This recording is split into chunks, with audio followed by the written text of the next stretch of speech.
Por que um corte pequeno no salário parece doer muito mais do que ver alguns colegas sendo demitidos? Pois é, isso parece estranho, né? Mas é a ponta de um quebra-cabeça econômico bem curioso que afeta o bolso de todo mundo. E hoje a gente vai entender o que está por trás disso. Bom, tudo começa com uma situação bem complicada. Imagina só a posição de quem gerencia uma empresa que não está indo bem. Precisa cortar custos e precisa ser para ontem. Basicamente, a escolha se resume a duas opções. E olha, nenhuma delas é fácil, mas são as que estão na mesa para tentar salvar o negócio.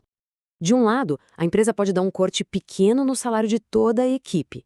Do outro, ela pode demitir algumas pessoas, mas aí garante o salário de quem fica. E aí, qual caminho seguir? A resposta pode até surpreender, mas estudos mostram que a maioria dos gestores acaba optando pelas demissões. O motivo? Um medo enorme de que um corte no salário, mesmo que seja pequeno, acabe com o moral da equipe e a produtividade vá lá para baixo.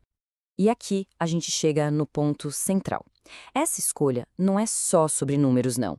Ela tem tudo a ver com a nossa psicologia, com o que a gente percebe como justo ou injusto. E para entender isso, tem um estudo fascinante que mostra um viés muito forte que todo mundo tem na hora de pensar sobre o próprio salário.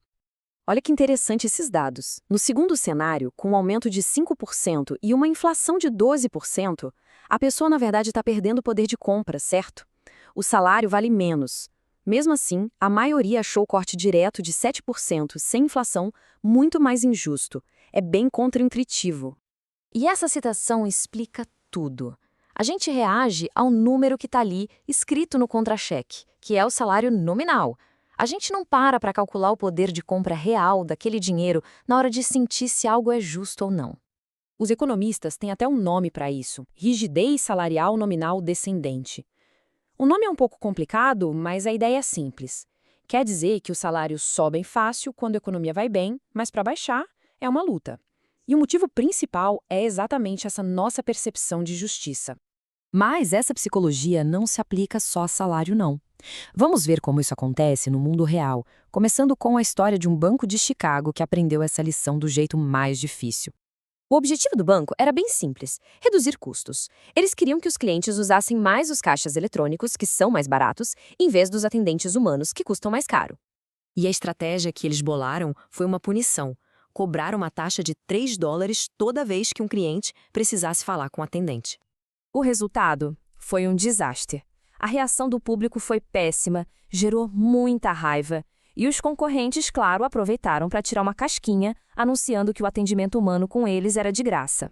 Demorou, mas anos depois, uma nova gestão do banco finalmente voltou atrás, admitindo publicamente que a estratégia tinha sido um grande erro.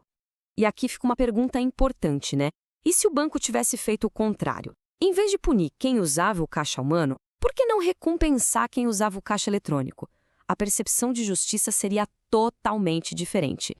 E esse princípio de justiça vai muito além de salários e taxas de banco. Ele tem um impacto gigantesco na forma como as empresas definem o preço dos seus produtos. Por exemplo, uma vez o ex-CEO da Coca-Cola chegou a defender a ideia de ter máquinas que aumentassem o preço do refrigerante automaticamente nos dias de muito calor.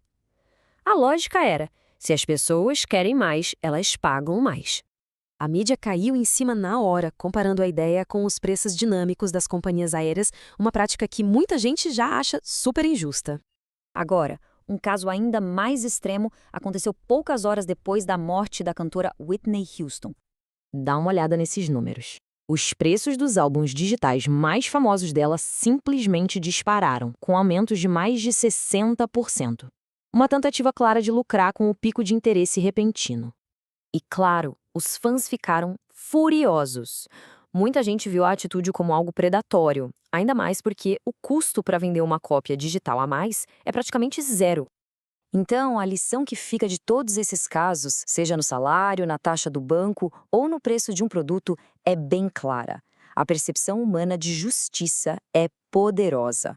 Ignorá-la, mesmo que a lógica econômica pareça fazer sentido, pode sair muito, muito caro. No fim das contas, tudo isso nos deixa com uma reflexão. Num mundo onde os preços e os salários mudam o tempo todo, o que realmente significa algo ser justo? E mais importante, Quem é que decide isso?